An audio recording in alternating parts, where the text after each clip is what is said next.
Welcome back. So today is April 14th. It's been 4 weeks since I planted broccoli, cabbage, peppers, and tomatoes. Let's take a look at how stuff is doing. I have two varieties of broccoli I planted this year, Calabrese and Sun King.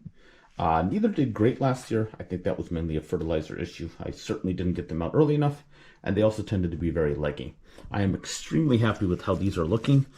These are much stronger than anything, honestly, I've grown in the past. Bottom leaves are getting a little bit yellow, but that's to be expected. So that is how full those plants are on top. So very excited about this. They're growing fantastic. I increased the water and the light. I'll talk about that later. And I think that's made a huge difference. I'm also extremely impressed with how the cabbage is doing this year. I'm growing Copenhagen Market Golden Acre, Mammoth Red Rock, Lily Jersey Wakefield, Tan Cook Island, and Red Calibos. I did have some Savoy. Those got a little bit lanky, so I went ahead and pulled them. Really happy with just the size of the leaves. Obviously, the plants look great as a result. And I'm excited to see how these do. I've never had cabbage that was this short and stocky and full this early. Even stuff that I bought in the store always tends to look a little bit rough by the time I plant it. So I think this is a good sign for cabbage this year. In terms of peppers, not quite as impressed. I have eggplants on this flat. They look fantastic. Growing Littlefinger, Turkish Orange, and Black Beauty. Peppers, not really sure what's going on. I have a lot that have come up, and then I have some like this. This is Red Mercury. These were all pretty new seeds, I think. 2023, 2024. And nothing. So I've got a few that I think have started. Honestly, I don't know if that's just something else that was in the soil. Or maybe some that are getting a late start. I did put some of these on heat mats to see if that would speed up the process, but we're at 4 weeks and nothing. A couple other varieties are doing great in terms of peppers. These are Red Corno di Toro, the Keystone Resistant Giant Bells, actually getting their first set of true leaves, and even my Wisconsin Lakes, which I had a lot of trouble with last year. Some of these are looking really, really nice. Nice size, they're stocky. I am doing an experiment with these. I have some that I planted 1 per cell, and I have some that I planted 2 per cell.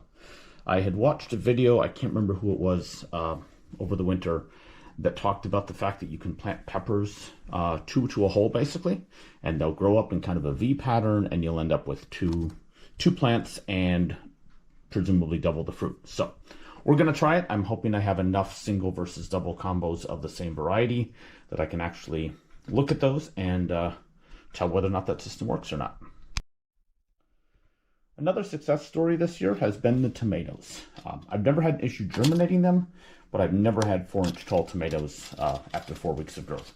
I honestly think the biggest difference this year has been watering. So in the past, I've always used a 2-gallon sprayer, like a chemical sprayer.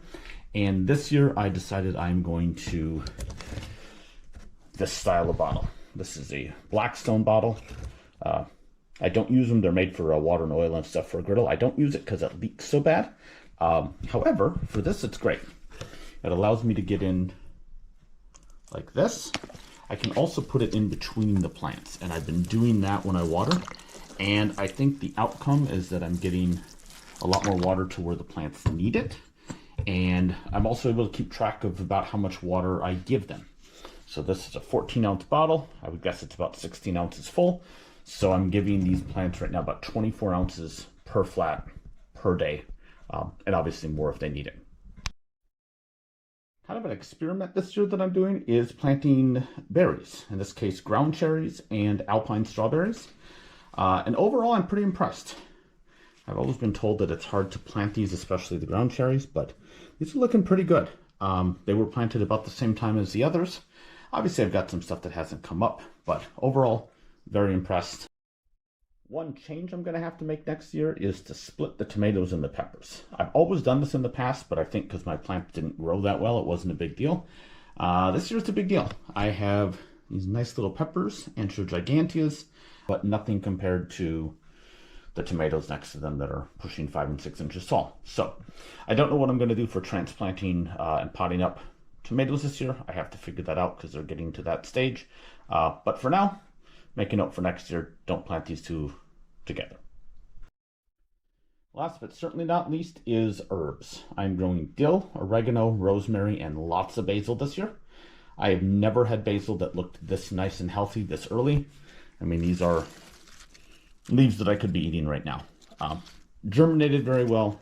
I definitely had the lights low on them. In the past, I've kind of left them up so that I don't miss a day where they get too tall. This year I've left the lights low and it's making a huge difference.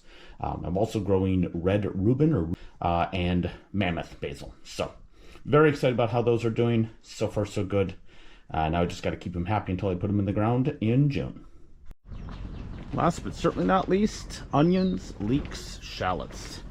Everything is doing overall pretty well. Germination was good for most varieties. I do have a couple that were a little bit spotty. Some of the onions, they were 2 years old, so that makes sense.